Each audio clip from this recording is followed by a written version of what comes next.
Hello, America, and welcome to the Glenn Beck program and to The Blaze. This is the network that you are building. Tonight, Foundations of Freedom. We're going to talk with David Barton here in just a minute and go back into our little miniature oval and talk a little bit about what the President of the United States has done and has done in the past. Tonight, we're going to focus on something that is really not clearly understood by the American people. It's the executive order. When a president makes a pitch to the people of America and is unable to sway the polls, he has two options. He can accept the fact that the American people don't want it and then move on to another issue and maybe try again later down the road, or he can just jam it through with an executive order. Expect a whole lot more of these executive orders in the coming 4 years, and expect that their reach to be profound. That's what we're focusing on tonight, because this president has used and has threatened to use executive orders. And anytime you complain about it, you're going to hear somebody say, well, George W. Bush issued 291 executive orders. And they're right. More orders were issued in the first 4 years of George W. Bush than this president's first 4 years. So why would you complain? Tonight, you'll find out the answer.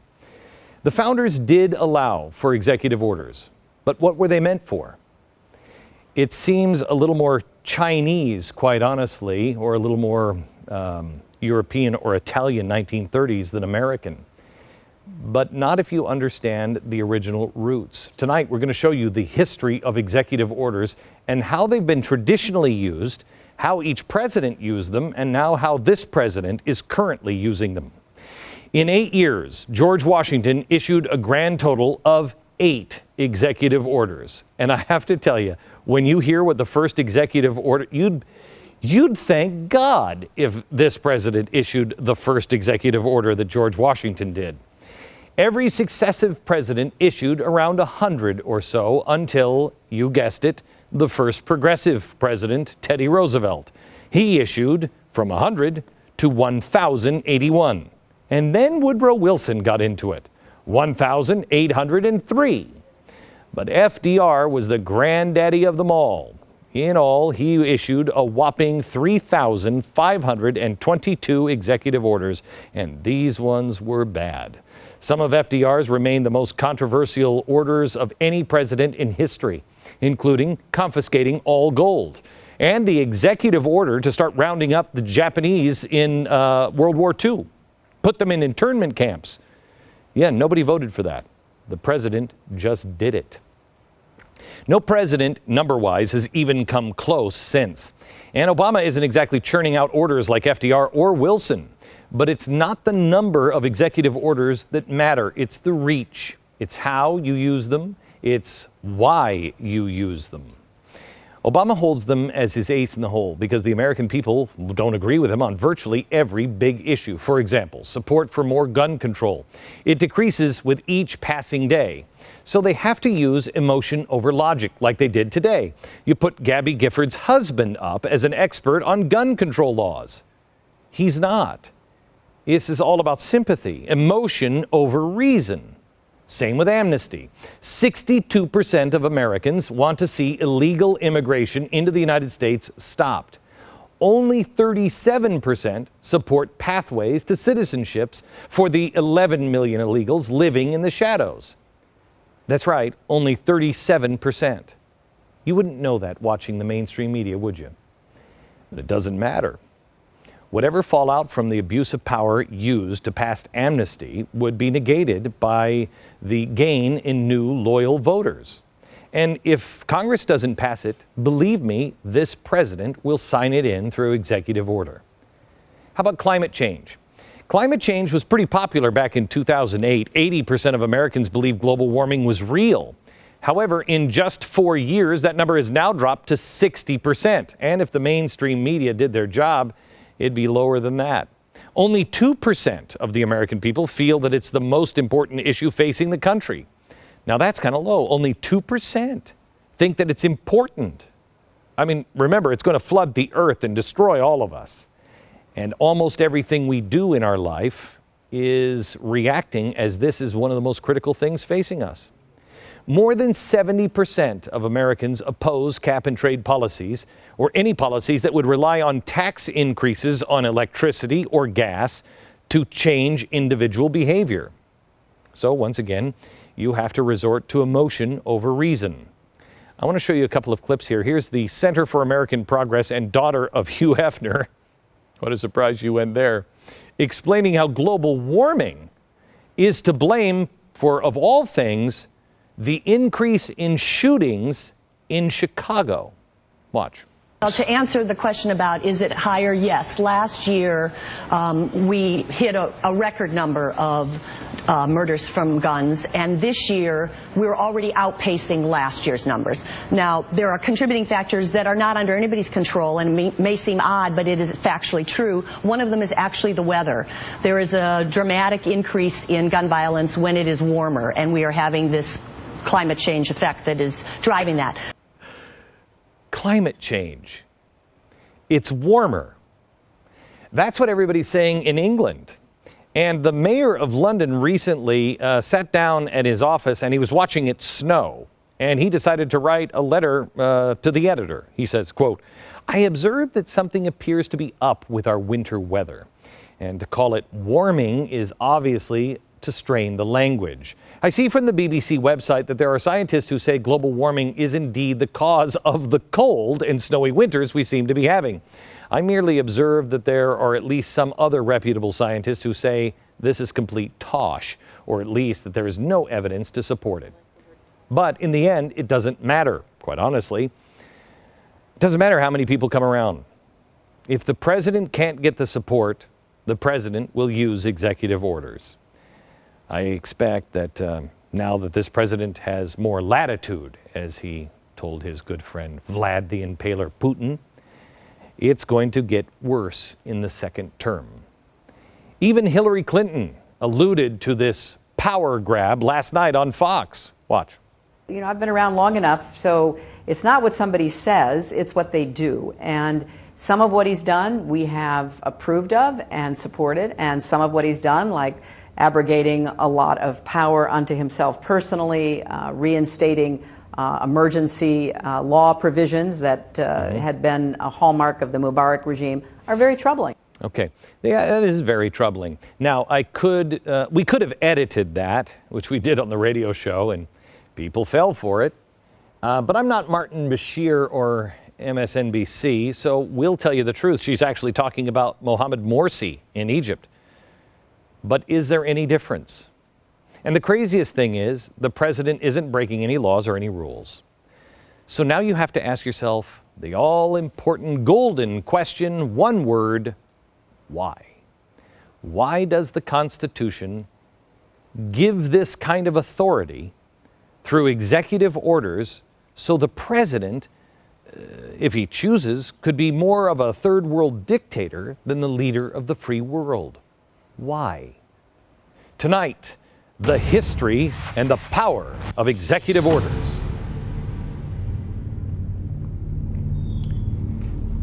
David Barton, how are you, sir? Hey, man. Good to see you. You too, bro. All right. David and I had a really interesting chat today.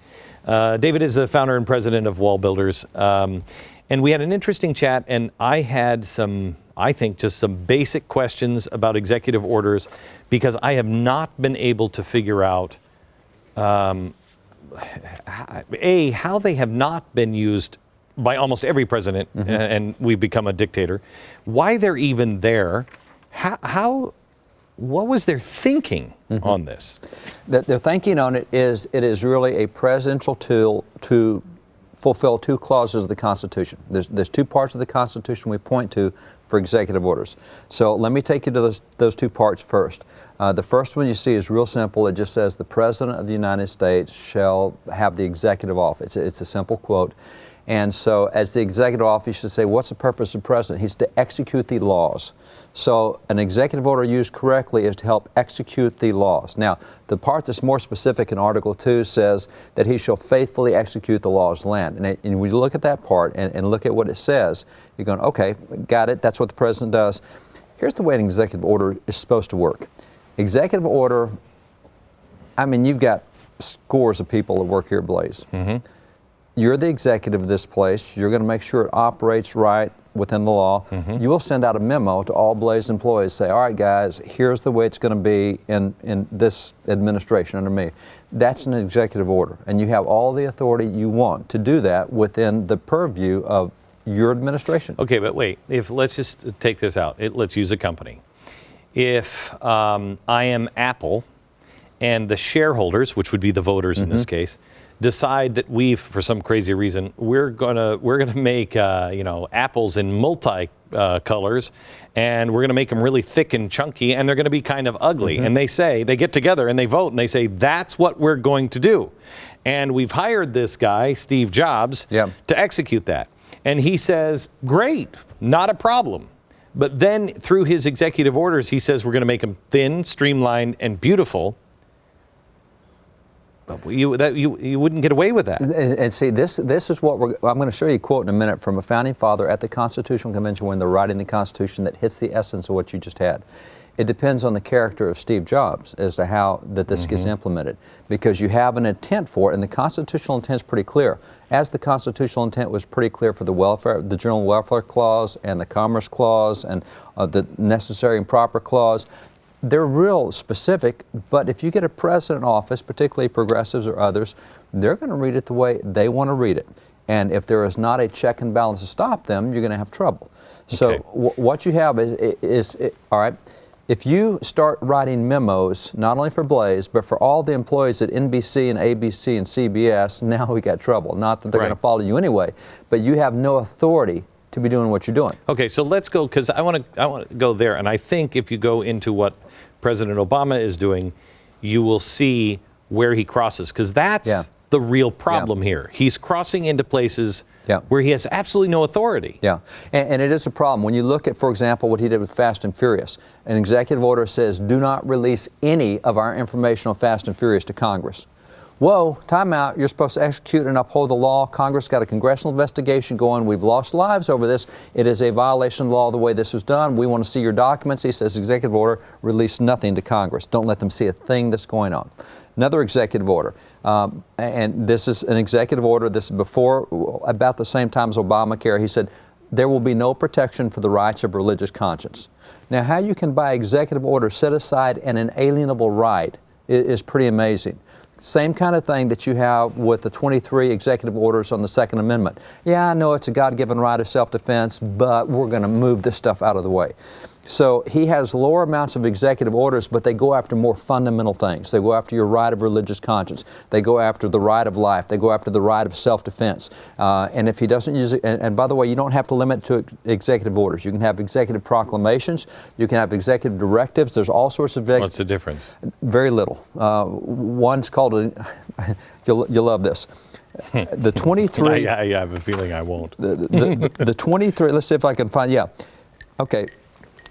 His 23 executive orders on the Second Amendment? Yeah. Okay. Executive order number 9 says, I'm going to issue a presidential memorandum to require, wait a minute, you gave yourself an executive order to issue an executive memorandum. Oh, it's another form of executive order. And that's why he didn't use executive orders to tell the EPA bypass Congress, because Congress is not getting this climate change stuff done. And so he tells the EPA, which is an executive order to the head of his agency, bypass Congress. Find ways to use administrative regulatory laws to get around the laws of Congress. So if he issues a memo, Betty, come in here and take a memo. That is really not the same unless he says, Betty, come on in here. I'm going to write an executive order that I'm going to send a memo. That's it. Right? And then it follows that they have to do it. Yeah, they have to do it. It's written. It's part of the record. The problem with this is once it makes the Federal Register, and this is one of the things the Founding Fathers would spin in their graves over. Once something makes it into the Federal Registry, you have about 90 days to comment, after which whatever's in the Federal Registry becomes law. I don't even know what the hell is that where we buy the plates when we're getting married? What is? Well, the Federal Registry is where you post all administrative regulations. And so Congress last year, I think there were 85 laws signed by the President last year, more than 40,000 laws made by administrative process. So IRS or somebody else in the Federal Registry says, here's our new reg. And if after 90 days, that new reg has the same impact as federal law. It was written by an agency, wasn't voted on by anybody in Congress. Who's even watching that? See, that's the problem. There have been bills in the last several Congresses saying no administrative reg can become law unless Congress votes on it, but it hadn't made it through yet, and it's not about to make it through with the Senate. So the conservatives in the House has pushed it, but we don't have leadership in the House willing to do it. So what we have right now is about 40,000 new laws, only less than 100 of which the president actually signed. Okay, wait. That's insane. Yeah. That's insane. But see, that's why an executive order is important, because when they issue it, it goes in the Federal Register. And at that point, under the process we now have, it becomes federal law. Okay, so is there not somebody that shouldn't we have, like the president has a cabinet and has an agency, and I hate to grow even another agency. I'd rather have a president abolish executive orders. Yeah. Shouldn't there be somebody in Congress that is looking at those administrative orders so within 90 days so they can say, whoa, stop? I mean, is anybody looking at the registry? Yeah, let me go back to two things here that I think are core to answering that question. And I want to back up and say, here's the proper foundation from which to answer that question. I've got two quotes I want to show you. The first is by John Jay. Where are our quotes popping up? John Jay, the quote we've got from him somewhere on screen will pop up here in a second.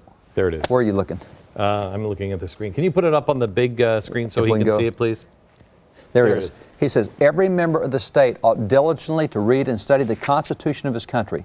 By knowing their rights, they will sooner perceive when they're violated and be the better prepared to defend and assert them. So number one, you study the Constitution. Number two, you can defend. Number three, you can assert. Now that's a starting place. If you don't have members of Congress with that right there, they will neither defend the Constitution nor assert rights. But this is the one I think is even more important. It's from John Francis Mercer. John Francis Mercer was a member of the Constitutional Convention. John Francis Mercer helped write the Constitution. And as they're writing it, this is what he says. He said, it's a great mistake to suppose that the paper we're to propose will govern the United States. Now grab that.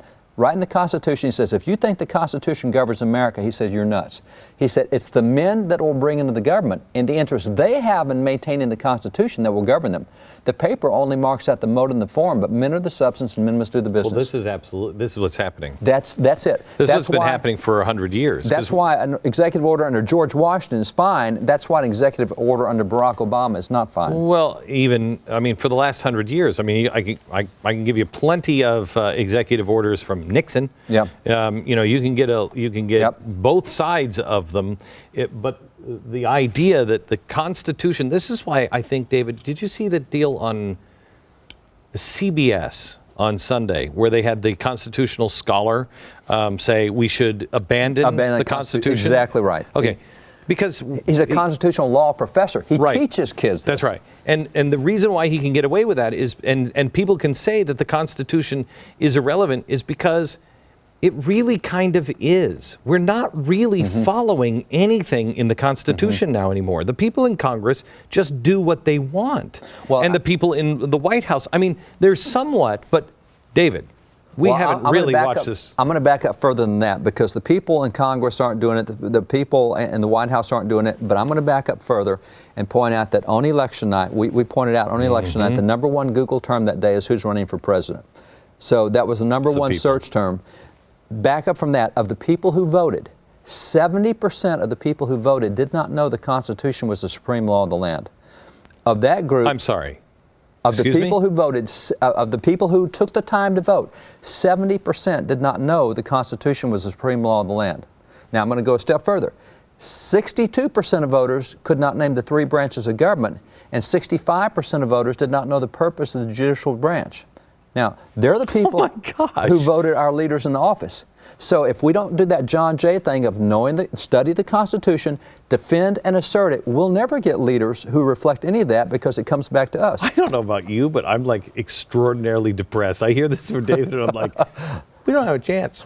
We don't have a chance. That's extraordinary. See, he can violate it all day long, and nobody recognizes it as a violation because, number one, we don't teach it in schools. Number two, what we do teach in schools is our law prof saying, kids, get away from the Constitution. All right, I want to go to history. When we come back, I want to go to history. I want you to tell the story about what George Washington did. Yeah.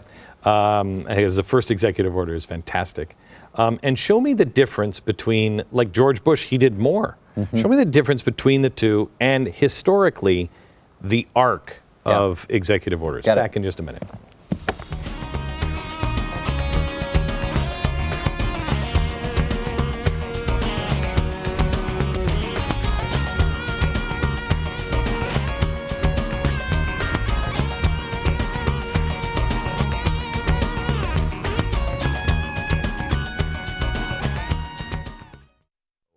Force her to be. Wow. We're back, and we're talking about executive orders, and I want to start with some good news. The first executive order, and tell me that you wouldn't celebrate if the President of the United States would issue the executive order, which was Executive Order number 1 of George Washington. It was June the 8th, 1789. Yeah. He has 5 cabinet-level departments, and he tells them he wants a, quote, clear account of matters in their departments. That's your executive order. He wants to know exactly what they're doing, how much they're spending. That's exactly it. Yeah. Wouldn't every dream come true? Executive order. Now, he issued 8 executive orders, but they're that way. And certainly, I mean, he's the president of the Constitutional Convention, helps write it. He knows what's permissible, not. Executive order is not an issue, but he's got the right kind of attitude. Who is the first one that takes it? Because again, it's the people that work for me. How many employees does the President of the United States have? 7.3 million. That's crazy. Yep, 7.3. So that's why an executive order is like a memo to his employees. Okay. But when he starts making law, that's a whole different thing. Okay, so who was the first president that started using executive orders in the way they were not intended? That's a hard question to answer because we look back and say, that wasn't a good... Andrew Jackson, the forced removal of the Cherokee, the Trail of Tears. At the time, wasn't seen as a bad deal. We look back now and say, not a good deal. Nobody saw that as a bad deal? Not at that point because, see, it starts with the state controversy in Georgia over lands. Davy Crockett didn't see that as a bad deal? Most of the guys did not see it as a bad deal because that was an active enemy. They were fighting Indians at the time. Okay. So this is and Indians... Kind of like almost exactly like FDR later. Yeah, exactly. That's right. And so at the time, in the middle of conflict and bloodshed and everything else, but now we look back and say, what a terrible thing. So at the time, there's not a clear congressional law that says you can't do this. He's exercising executive authority as commander-in-chief over federal lands, and he has the authority to do that. When I started first doing my homework on the presidents, a lot of people said, you don't know the truth about Abraham Lincoln. And so I went to some of the best Lincoln scholars and I said, what is the truth on Abraham Lincoln? And show me the most scholarly books on Lincoln. Because Lincoln kind of changed, really, the United States of America. And we don't think of it this way, but the Emancipation Proclamation was an executive order. It was an executive order. And actually, Lincoln used a lot of executive orders in prosecuting the Civil War, and federal courts uphold his right to do so. They were challenged taken to court, but it was because Congress gave him that authority. Congress passed laws giving him the authority to execute a war. Okay. We do that all the time. Because it was war. It's war. It's a commander-in-chief. Declared war. Congress should not be doing day-to-day operations. Correct. We give it to you. But how did... As I understand it, and this is why I asked you how many employees does the president have? He is supposed to only issue things that affect, if I'm not mistaken, the duties of those people. That is. Right? That is. So how did Lincoln say we're abolishing slavery? He didn't. He abolished slavery in the southern states in rebellion. And by the way, I've got to back up a little bit because I get in debates with people who say, the president's proposing a law to suspend the rights for habeas corpus for American citizens. He can't do that. Read the Constitution. He can. If they are in rebellion to the United States, you can suspend those rights. That's what Lincoln did. People don't like it. That is a constitutional clause. So the 11 states in rebellion are no longer in a citizen status. And as such, he can reach down to the 11 states and say, every slave in your states is free. Now, but wait. But if you're in rebellion, That's it. See, he has no. I mean, really, he has no power at all. That's right. Because they're a different nation. They're a different nation. But there's two things that happen. One, blacks got word down there, and that created such a groundswell of hope for them. It helped the blacks to hear that, hey, we've been set free. If we can get back in the United States, we have freedom. So he's able, because under all the territorial arrangements in the North, he couldn't end slavery in the North by decree. Did you? So the Emancipation Proclamation is only for the 11 states. It did not affect anyone in the North. Did you did you see the Lincoln movie? I did not. I wrote a review on it, but the profanity drove me off, because I went back in Lincoln's orders, and at the very beginning, you know, all the profanity and the F-bombs and everything else.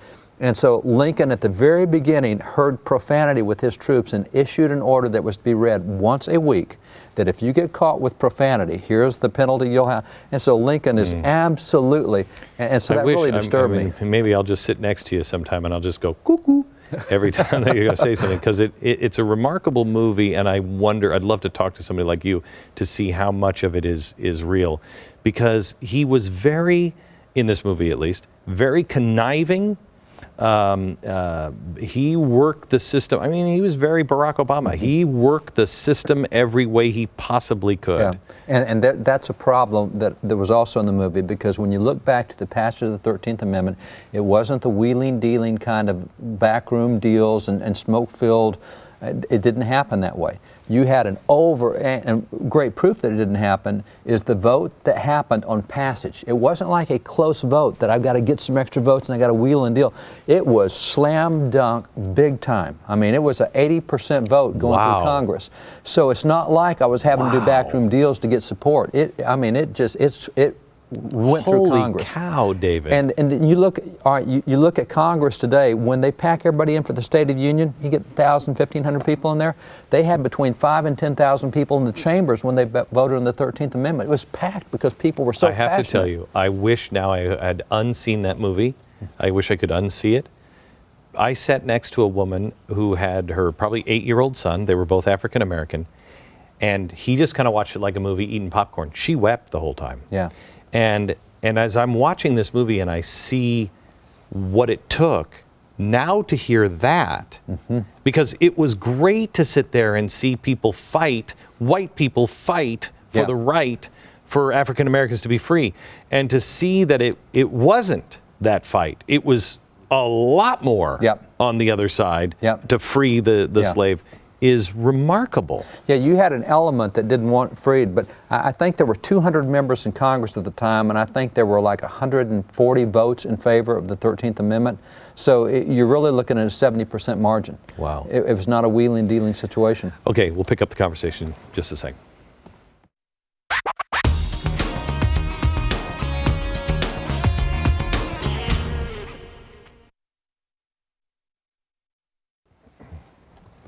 All right, back with David Barton. I want to go to the total executive orders, and if you look up on the chalkboard, you'll see Adams had 1, Jefferson had 4, Madison 1, Monroe 1. I mean, that's amazing. Washington had 8. And then what's incredible to me is after Washington, it went all the way down to Andrew Jackson. People were restrained compared to him. They didn't. They always get worse. Yeah, that's they right. got better. Yeah. Okay. So, but if you look at here, you go Harrison had nothing. First of all, let's go to Jackson because he had the Indian Wars, and I think personally, that's where our country changed. Our country really began to change around 1830. And then you go down and you see that it's 17, 18, 12, 35 with Pierce, 16, 48 with Lincoln, 79 with Johnson, and then you see Grant, 217. That had to cause some turmoil. I mean, if people were aware of it back then, that had to have people say, whoa, what, you power-hungry dictator. Yeah. There's several things going with Grant. One is Reconstruction. So we got Reconstruction going, and you've got all these states that have come back into the United States, and so you're issuing executive orders on how to govern those states because they're not officially accepted back in yet. They have to go through the amnesty oath and everything else. So it's like having federal territories. As a matter of fact, the first term executive order is credited with the Abraham Lincoln order on October the 20th, 1862, where he gave an executive order for the establishment of a provisional court in Louisiana. So they're governing the southern states, and that's a lot of it. ADD moment, if I could just get a real quick ruling on this one. Grant is known as one of the most corrupt administrations in history, right? Yeah. Was he corrupt, or was his administration Don't think he's corrupt. I think he was a great military guy, not a great civil administrator. And he's surrounded with military guys who have a lot more honor and integrity than the guys around him in office. I think he got used in a lot of ways. So then you go down, Garfield, brings it back down to only 6. Cleveland 113, but then you get to Theodore Roosevelt, I think is the next really big one, right? Yeah. 1,000 executive orders. 1,081. Now, Roosevelt, it's actually in that time frame of 1907 that they started numbering executive orders. You got so many of these things that you got to number them. So you look and choose all your favorite progressive presidents. You know, you choose. I have no favorite progressive. Well, all the ones you like to be. That's right. Okay. It's going to be Roosevelt. It's going to be Wilson. It's going to be FDR. And look at the numbers of executive orders from these guys, your activist guys, as opposed to your other guys. Now, the one that stands in stark contrast to that is Calvin Coolidge. Let's just put this in perspective. Nobody had broken 1,000 until Roosevelt, and then Taft does 700, and then Wilson 1,800. Yeah. Then Harding, who is short-lived, 522, and then Coolidge at 1,200. Yeah. And Coolidge is Ronald Reagan's favorite president. Yep. I believe Amity Schleys is going to be on. She's doing a Coolidge hour with me. I believe Coolidge is probably, could be wrong, love to hear your opinion on this, probably the best president of the 20th century, and maybe the president of the 20th century that is definitely the best that nobody knows. Well, that's absolutely the case. I think he's one of the best presidents, period, in the 20th century. He didn't have the crisis type stuff. Well, he did economically, and he solved it right. But he didn't have the visible crisis of World War I or II or whatever. Right, but he had the biggest, he had a bigger depression. That's right. Than 1929. Right. And he handled that. And what's interesting about his number of executive orders is, unlike other presidents, you don't find controversial orders in there. It's not like the Indian removal. It's not like the FDR stuff. It's different. What was the percentage? Because what Coolidge did, which I think was so amazing, is you had a nation that everybody was going progressive. Yeah. They started seeing eugenics and everything else. They started to see this brand new world. Yeah. Everything's old and outdated. That world doesn't work anymore. Pretty much what we're in right now.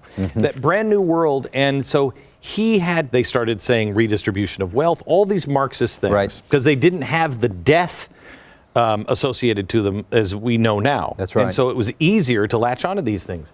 And so what made Coolidge so great was he had to actually convince people that these hard are bad work, ideas. Merit, no redistribution of wealth. What was the percentage of his executive orders that rescinded?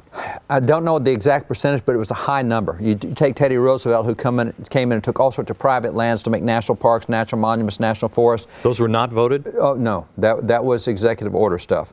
And so what happened, now Congress approved things afterwards, but a lot was done by executive order. If I'm a president, can I issue an executive order to sell the national parks?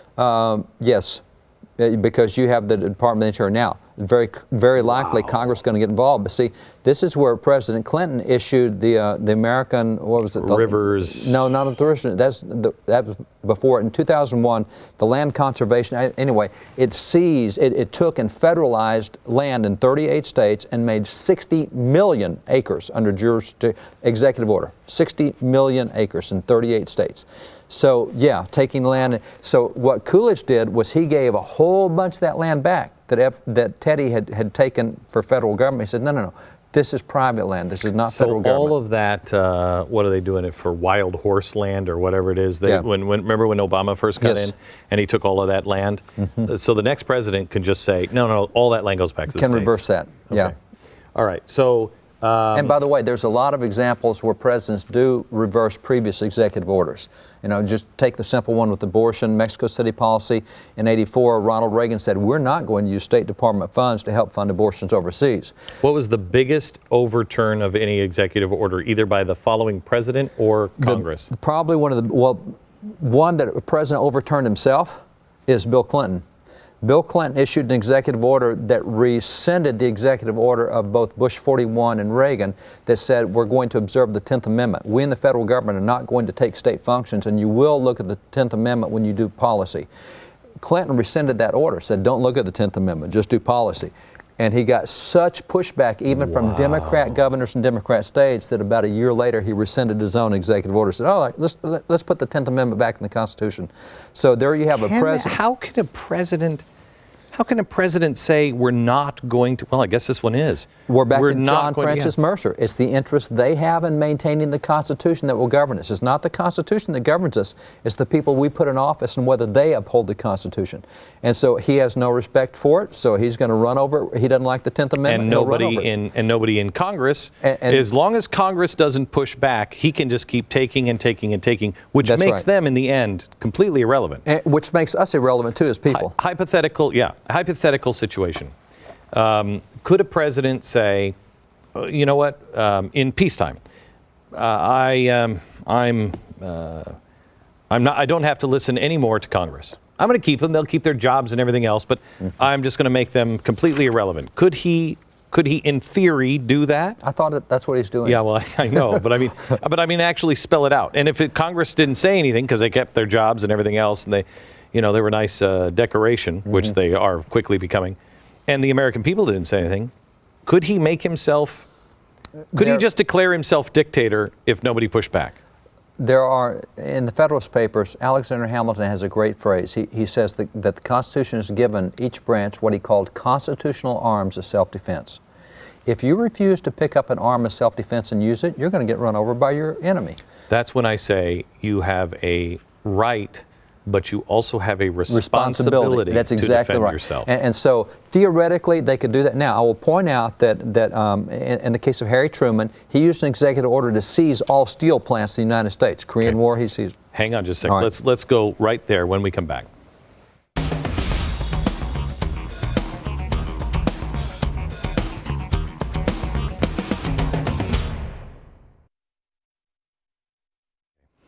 All right, there's three things that I want to take care of here before we run out of time. One, let's go with Harry Truman and what he did. Then two, let's look at what can people do. And specifically three, on the Second Amendment nonsense that is coming out of Washington now. There is actually a really good answer to this. And it only requires the American people to know it and to do it. That's right. Okay. So with Harry Truman, you have 1953. He seizes all the steel mills. It's Korean War. Need the steel mills. Sued, went to court. The court said you cannot seize the steel mills. That's private property. You can't touch that. In the same way, in '95, an executive order of Clinton was overturned by the courts in '95 that said the federal government is only going to deal with companies who have never had strike breakers. If you've ever supported anti-union, we'll never deal with you. Courts overturn that. So courts can overturn it.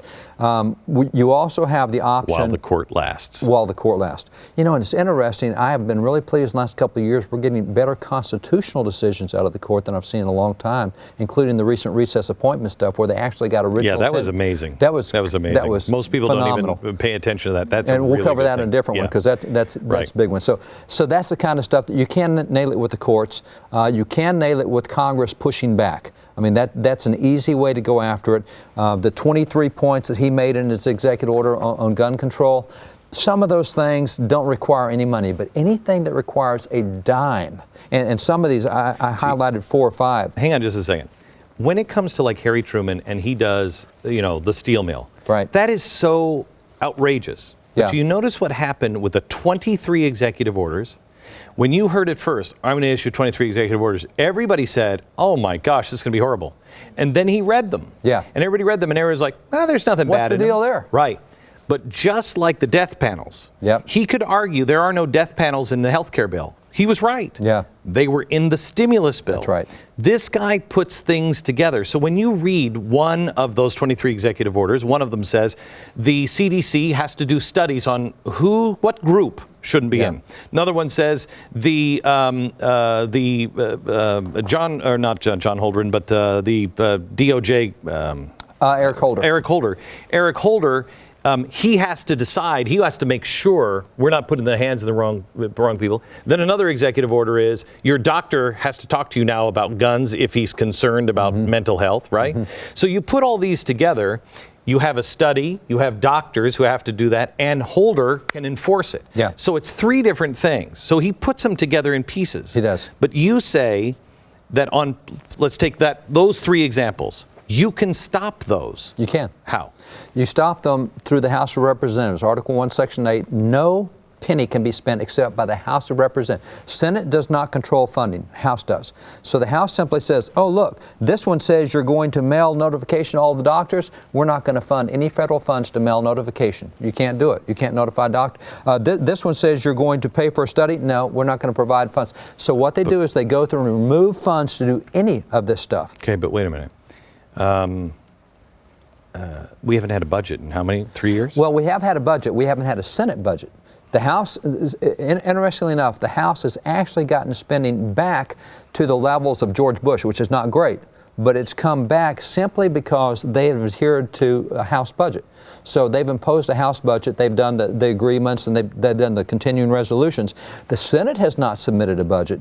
President's not doing it. President's budget got voted down. But can the president, does the president have to, if it doesn't go through the whole thing, does anybody have to stick to that budget? Why can't the president just say executive order? I'm just going to shift funds from here to there, and then what has to happen is the House has to sue. First off, they cut off his funds, as they've done for the Senate. They've now told the Senate, you're not getting another paycheck till you do a budget. That's a way to use economic funds to drive things. We can shut down the executive branch. All right, we're not going to allow the White House cafeteria to operate until they can go after his pet things and take it away from it. I don't think it's his cafeteria. I think his wife probably would say true. Good. Well, no, actually not for her. If it was a cafeteria for everybody else, she'd say that's good. Right. That's right. So the House can target, and that's what we need to tell our House members to do, is defund these executive orders. And so we contact our members, and there is a willingness on the House to do that. They just need to know the people are with them, because they did lose the election. And so they feel like the people have spoken, there's a mandate, and you just say, no, there's not a mandate. By the way, there isn't a mandate. There is not a mandate, but the perception as given by the mainstream media is and so if we don't stand up and stand in the way and convince these guys there's not a mandate, then we're not going to have it. But it can be solved. David, I don't know if you heard this week, but I called for third party. I'm done. Yeah. And I know there's a lot of people that disagree and everything else, but look, if you're negotiating for a house or a car, until you actually walk out of that showroom and you're dead serious, you mean it, you find out what the car dealer really means. And I don't think we've ever really done that to the Republicans. We've threatened, but they know nobody wants a third party. I don't care anymore, and because I don't even trust you. If I'll vote for Cruz. I'll vote for the guys who are really doing it right. I'll go for Mike in Utah, Mike Lee. Yeah, I think he's fantastic, and they really do it. But I just don't know if these guys in Congress are they even serious? I mean, they're talking about amnesty now. Now, here's the problem with the way all this stuff works: is you got a big body of conservatives and you've got a group of liberals. The conservatives aren't the majority, and therefore you always get squishy middle. Your leadership doesn't come out of conservatives because liberals will go with the Democrats. And what you end up getting is a squishy leadership, and they won't stand up and show backbone. So you've got 140 or 50 guys pulling their hair out because they can't get what they want. You got 60 or 70 guys that are running everything. And that's the way every party works, every time. It always gravitates toward the middle. Even if you get a very conservative party, they will gravitate toward the middle because you've got the other side you have to have. We have it's nuts. We have communist members in Congress, socialists. Openly avowed socialists. I don't think we have enough radicals on our side. We don't have people who are like, shut all spending down. That's shut all spending down. Okay, that's it. We got to go. That's it. Back in just a minute.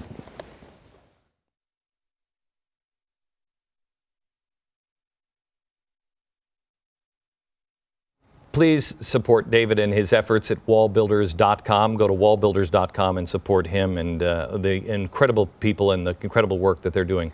Tomorrow, Women in Combat, a point of view from war heroes that you're not going to hear anyplace else. That's tomorrow night from Dallas. Good night, America.